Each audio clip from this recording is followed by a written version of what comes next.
সবাইকে আমন্ত্রণ এনটিভির নিয়মিত আয়োজন মার্কেট ওয়াচে। দর্শক, আপনাদের সাথে আছি আমি হাসিব হাসান। আমাদের সাথে আজকে স্টুডিওতে উপস্থিত আছেন আবু সাইদ আহমেদ, এফসিএ পুঁজিবাজার বিশ্লেষক। সাইদ ভাই, আপনাকে স্বাগত জানাচ্ছি। আপনাকে স্বাগত। দর্শক, সবাই বলে থাকেন পুঁজিবাজারে বিনিয়োগের আগে দেখে শুনে বুঝে বিনিয়োগ করবেন। কি দেখবেন, কিভাবে দেখবেন, কি বুঝবেন আর কিভাবে শুনবেন, সেই বিষয়গুলো আজকে জানার চেষ্টা করতে চাই। আজকে আমাদের অতিথিদের কাছ থেকে জানতে চাই কিভাবে ফান্ডামেন্টাল অ্যানালাইসিস করা হয়, কি বিশ্লেষণ করলে বিনিয়োগ বেশি ঝুঁকি মুক্ত থাকবে। আপনারা আমাদের সাথে যোগ দিতে পারেন স্ক্রিনে দেখানো নাম্বারে ফোন করে। সাইদ ভাই, ইপিএস, এনএভি কিংবা পি, এগুলো খুব কমন একটি বিষয়, এগুলো সবাই জানেন, কিন্তু এর বাইরেও অনেক কিছু বিষয় থাকে। একটি কোম্পানি বিশ্লেষণ করতে গেলে কি বিষয়গুলো সবার আগে দেখা উচিত?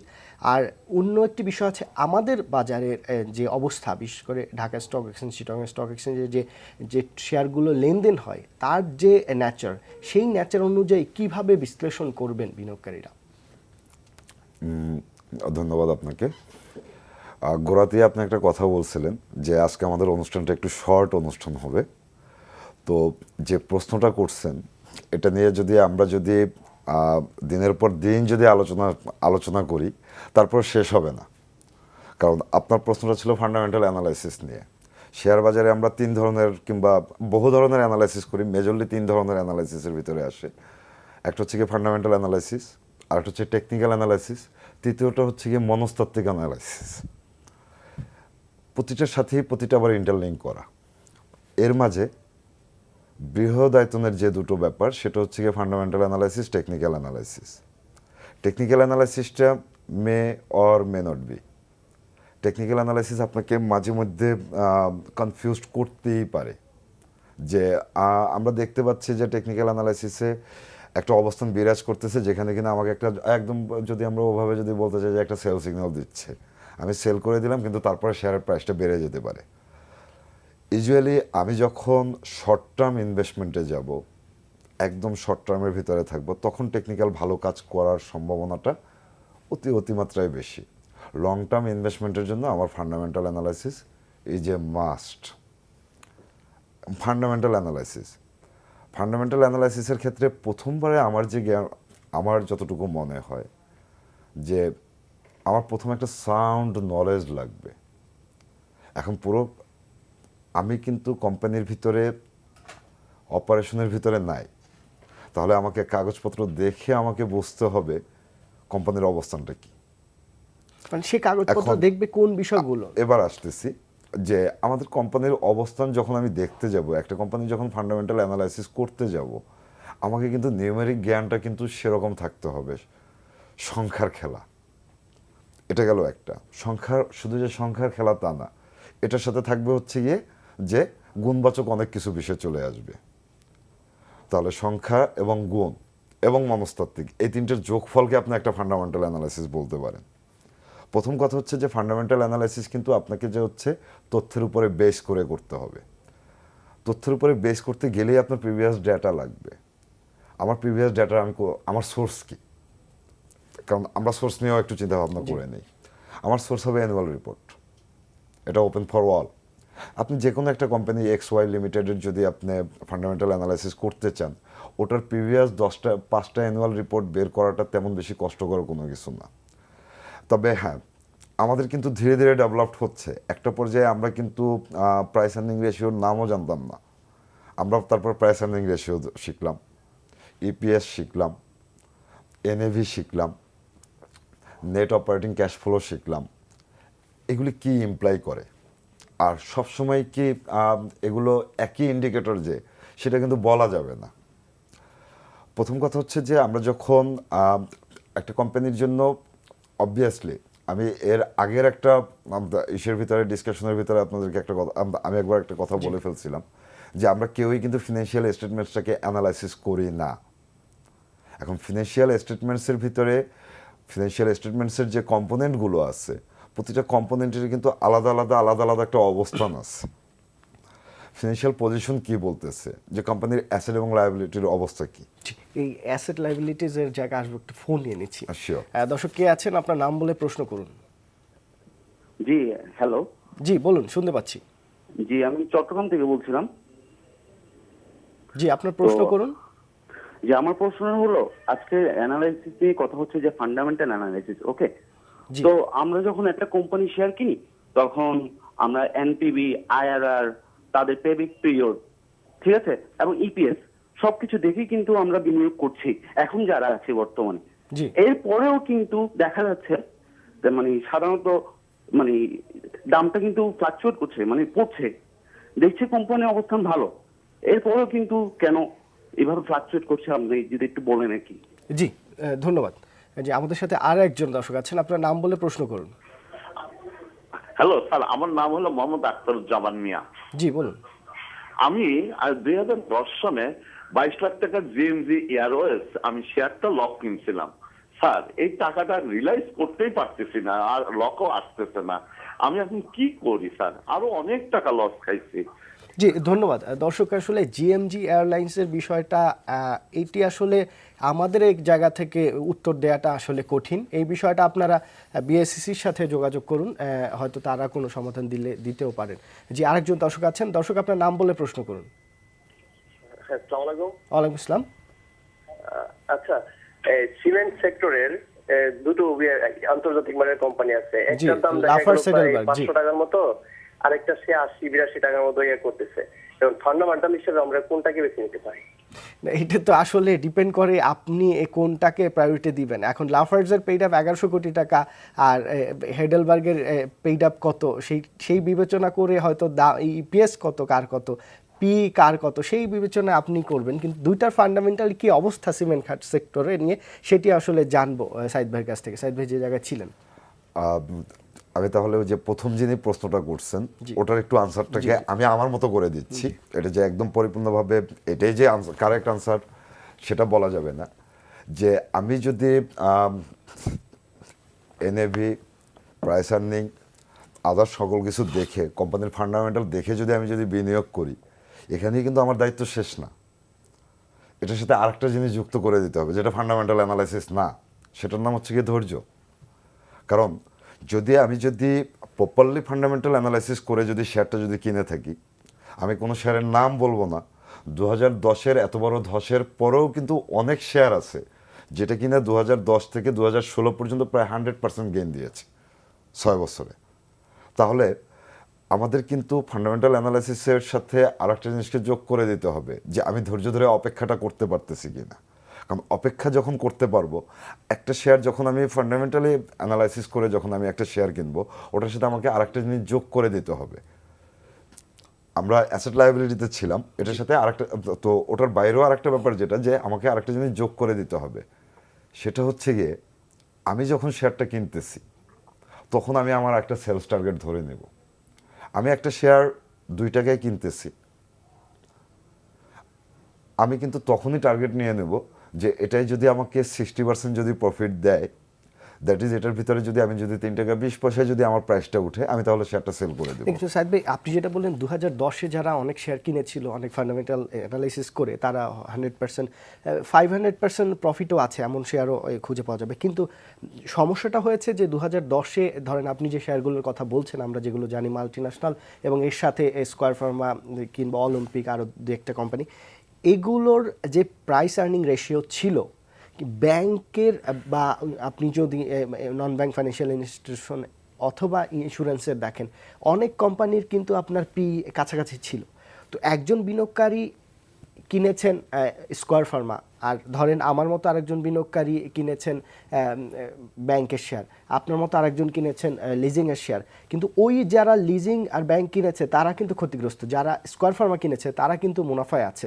তো এই জায়গাটায় বুঝবেন কি করে? সে তো একই ফান্ডামেন্টাল দেখছেন, তো সে বোঝার উপায়টা কি? এই জায়গাটায় আমার কথা হচ্ছে গিয়ে কি, যে আপনি দেখেন যে 2010-এর দিকে আমরা যদি তাকাই, তাহলে মে মাসের পর থেকে 2010-এর মে মাসের পর থেকে টানা কিন্তু ব্যাংক বেড়েছে। আমরা যদি, আপনি যে স্ক্রিপ্টের নাম বললেন, দ্যাট ইজ স্কয়ার ফার্মা এবং ব্যাংকের যদি তখন আপনি প্রাইসের একটা তারতম্য করেন, তখন দেখা যাবে যে যে ব্যাংক যেভাবে বেড়েছে, স্কয়ার ফার্মা কিন্তু ওইভাবে বাড়ে নাই। তাহলে না, তো যদি ব্যাংকের তাই হয় প্রাইসটা ব্যাংকের সে কারণে ব্যাংকে কারেকশন হয়েছে, আপনি যদি তাই মনে করেন তাহলে স্কয়ার ফার্মা গত 5-6 বছরে যে পরিমাণ বেড়েছে তাহলে তো এখন তার বাড়ার কথা না। না, এখন আমাকে দেখতে হবে এখানে ওই যে বললাম যে মনস্তাত্ত্বিক একটা বিশ্লেষণ ও ফান্ডামেন্টাল অ্যানালাইসিসের একটা অংশ আপনাকে ধরে নিতে হবে। আমরা যেটা বলতে নিয়েছিলাম আগে ওখানে আসতেছি নাকি আগে এটা শেষ করে না, নেব? আপনি যান। জি, আচ্ছা, তো মনস্তাত্ত্বিক বিশ্লেষণের যে বিষয়টা চলে আসবে সেটা হচ্ছে গিয়ে যে আমার বোর্ডের যে বিষয়টা অ্যাজ ওয়েল অ্যাজ সামনের যে ফোরকাস্টটা, আজকের দিনে আপনাকে বুঝতে হবে যে দেশে কি আসলে ওষুধ শিল্পের রিকোয়ারমেন্টটা বেশি, নাকি ভেহিকেল সেক্টরের রিকোয়ারমেন্টটা বেশি, নাকি টেলিকমিউনিকেশনের রিকোয়ারমেন্টটা বেশি, সামনে কোনটার প্রসপেক্ট ভালো আছে। যেহেতু এটা ফোরকাস্ট, আপনি যে বরাবর কারেক্ট হবেন ভাই, এটা তো ঝুঁকিপূর্ণ বাজার। আমরা কিন্তু বলতেছি না যে যারা ব্যাংক কিনছে তারা ভুল অ্যানালাইসিস করছে, কিন্তু তারা ভুল করছে। তৎকালীন সময়টা কিন্তু মনে হয়েছে যে আমার ফান্ডামেন্টালি আমি যদি ব্যাংকে থাকি মানে তাহলে এই ক্ষেত্রে মানে একজন বিনিয়োগকারী কি ডিসিশন নেবে? আপনি কিছু যদি ব্যাপার- বর্তমান বাজারে যান, আজকে ধরেন কোন একজন বিনিয়োগকারী 10 লাখ টাকা বিনিয়োগ করবেন, সে কি দেখে বিনিয়োগ করবেন, কোন বিষয়গুলো দেখবেন? শুধু ফান্ডামেন্টাল অ্যানালাইসিস, টেকনিক্যাল অ্যানালাইসিস অথবা সাইকোলজিক্যাল যে ব্যাপারগুলো, এইগুলোর সাথে মানে একটা কম্বিনেশন যদি আপনি করেন, কিছু পরামর্শ দেন, সেটি আসলে আমরা চাচ্ছি এবং একটা ফোন নিয়ে নিচ্ছি, আপনার কাছে আসবো। দর্শক কে আছেন, আপনার নাম বলে প্রশ্ন করুন। আসসালামু আলাইকুম, আমি চিরাং থেকে আক্তার বলছিলাম। জি আক্তার ভাই বলেন। জাহাঙ্গীর ভাই, আমার একটা প্রশ্ন হলো, আপনার ওই যেগুলো ব্যাংক বন্ড ছাড়ে, এই 600 কোটি 500 কোটি, এই বন্ডগুলো ছাড়ার পর আমাদের পুঁজিবাজারে কোনো বেনিফিট আছে কিনা এই বন্ড থেকে? আর দ্বিতীয় কথা হলো, আমরা সবাই বলি পুঁজিবাজার ঝুঁকিপূর্ণ, বিশ্বের ভাই কোন ব্যবসাটা ঝুঁকিপূর্ণ নয় বলুন তো? আপনি দর্শক ধন্যবাদ আপনাকে। প্রথম প্রশ্নটা যেটা আপনি করেছেন সেটা ব্যাংকের বন্ডের বিষয়টা, এটা ব্যাসেল 3 অনুযায়ী ব্যাংকগুলোর পেইড আপ বাড়াতে হবে। এই কারণেই বেশিরভাগ ব্যাংকই আপনার এখন বন্ড ছাড়ছে। এই সাইদ ভাই ব্যাপারে আরো ভালো বলতে পারবেন। সাইদ ভাই, আমি কোন দিকে থাকবো, জি, আগে আপনি 10 যদি লাখ টাকা থাকবো না বন্ডে আসবো? জি, আপনি যদি এই যে 10 লাখ টাকার জায়গাটায় থাকেন। আচ্ছা, 10 লাখ টাকার আমরা জায়গায় আগে এই থাকি উত্তরটা তাহলে। পরে দিচ্ছি, জি। সেটা হচ্ছে গিয়ে কি যে আমি আমার আগে কাপড়ের অবস্থানটুকু দেখব, তারপর আমি আমার জামার মাপ নেব। তাহলে কাপড়ের অবস্থান যদি আমি দেখতে চাই, আমার কাছে 10 লাখ টাকা আছে। জি, প্রথম কথা হচ্ছে গিয়ে যে 3টে জিনিস আমার মার্কেটে থাকতে পারবে না, আমার ভিতরে থাকতে পারবে না: লোভ, ভয়, এই ইমোশন। আর লোভের জন্য, লোভ যেটা বলছেন এখন এখানে তো আমি মুনাফা যদি- করতেই সবাই আসে, না, তাহলে লোভটা কেন আমার করবেন? আমি লোভ করব, লোভটাকে একটা লিমিট করে করব। আমি ব্যাংকে টাকা রাখলে এখন ট্যাক্স ডিডাকশন করে আদার সমস্ত কিছু করে নেটের উপরে আমি 6 থেকে 7% পাচ্ছি। মানে অ্যাকচুয়াল ভ্যালু মাইনাস, মানে ইনফ্লেশন ক্যালকুলেশন করলে মাইনাস। ওটা আমরা ওদিকে নাই গেলাম আর কি, 6 থেকে 7% পাচ্ছি। আমি যদি মার্কেট থেকে যদি 30% যদি ইনকাম করি, তাহলে কিন্তু আমি 5 গুণ ইনকাম করতেছি। আমি 30%-এর আশা করতে কিন্তু কাউকে বারণ করতেছি না। মানে সেটা কিভাবে করবে? এখন 30%-এর আশা করাটা কিন্তু বারণ না, কিন্তু আমি যদি চিন্তা করি যে mister X, mister Y, mister Z 10 lakh টাকা নিয়ে এসে 10 কোটি টাকার মালিক হয়ে গেছে, আমরা মার্কেটে আসি কিন্তু এই ধাঁচের একটা কথা শুনে আসি, অনেকেই আসি আমরা এই ধাঁচের একটা কথা শুনে, তখন আমার ভিতরে কি কাজ করে? ভয়ঙ্কর একটা লোভ কাজ করে যে আমাকে তো 10 লাখ টাকাকে 10 কোটি টাকা বানাতে হবে। ওই জায়গাটাই কিন্তু আমি পিছিয়ে পড়তেছি। আমি নিউজ বেস শেয়ার কিনবো না তা কিন্তু না, নিউজ আমার কাছে আসতেই পারে যে হ্যাঁ ওই শেয়ারটা ভালো হবে, তো আমাকে দেখতে হবে যে শেয়ারটার কন্ডিশন কি, শেয়ারটার অবস্থান কি, শেয়ারটার প্রিভিয়াস হিস্ট্রি কি। প্রিভিয়াস হিস্ট্রি দেখাটা কিন্তু এখন কোনো কষ্টকর কোনো কিছু না। আপনি এই যে 10 লাখ টাকা বিনিয়োগ আচ্ছা, আমি করবেন, 10 লাখের সেই 10 লাখ টাকা বিনিয়োগের আপনি কোন কোম্পানিগুলো আমি ওখানেই কিনবেন এবং আসতেছি। কেন কিনবেন সেটি জানতে চাই। আমি কখনোই আমাকে ডাইভার্সিফিকেশন থিওরি মানতে হবে। আমি 10 লাখ টাকায় একটা শেয়ার কখনো কিনবো না, অনলি একটা স্ক্রিপ্ট কিন্তু আমি জি, 10 লাখ টাকা ইনভেস্ট বুঝতে করবো পারছি। না। এক্স্যাক্টলি আমি যদি আমার পার্সোনাল অবস্থান থেকে যদি চিন্তা করি, একজন মার্জিনাল বিনিয়োগকারী হিসাবে যদি আমি আমাকে চিন্তা করতে যাই, 10 লাখ টাকাকে আমি 3 থেকে 4টা ভাগে ভাগ করব। জি, এর মাঝে একটা শেয়ার হবে যেটা কিনা হচ্ছে গিয়ে আপনার স্টেবল একটা শেয়ার। স্টেবল একটা শেয়ার হবে যে যত ঝড় ঝাপটা ঝড় ঝঞ্ঝা যাই যাক না কেন, ওর প্রিভিয়াস 5 বছর কিংবা 3 বছর কিংবা 2 বছরের হিস্ট্রি বলতেছে সে দাঁড়াই থাকবে। জি, তাহলে এটা দিয়ে আমি আমার ক্যাপিটালটাকে সেকুট করলাম। আমি ওখানে 40% রাখতে পারি, 50% রাখতে পারি। আমরা স্ট্যান্ডার্ডলি 40% রাখলাম। বাকি 40% আমি ইনভেস্ট করব। আমি ধরে নিলাম যে আমি 3টে স্ক্রিপ্ট কিনবো, বাকি 40% আমি ইনভেস্ট করব যে হচ্ছে চলমান ধারার উপরে। কিছু শেয়ারের আমরা যদি মুভমেন্ট যদি দেখতে চাই, তাহলে আমরা দেখতে পাবো কি যে ওরা কিন্তু আপনার ওই যে স্টিল হয়ে দাঁড়াই থাকে না, ওরা ভালো মুভ করে, ফাস্ট মুভিংয়ের ভিতরে পড়ে। কারণ যে শেয়ারটা ফান্ডামেন্টালি আপনি মনে করেন যে ওর প্রাইস মুভমেন্টটা কম হয়, যে বাড়ে কম সে কিন্তু কমেও কম, তাহলে প্রথম 40% যাবে তার দিকে, 40% 80%ও যেতে পারে। এটা ডিপেন্ড করবে আমার মানসিকতার উপরে, আমি রিস্ক বেশি নেব না কম নেব। কিন্তু আমি ফুললি রিস্ক নেব না, আমি একদম রিস্ক ছাড়াও থাকবো না।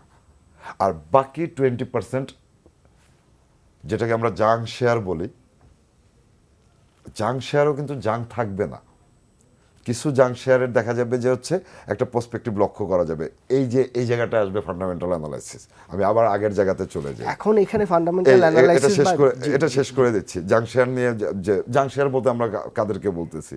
জেড ক্যাটাগরিতে আছে, ঠিকভাবে এজিএম করতেছে না কিংবা করতেছে না, ইপিএস মাইনাস আসতেছে, সেলস রেভিনিউ নাই, ফ্যাক্টরি বন্ধ আছে, এদেরকেই তো আমরা জাং শেয়ার বলবো।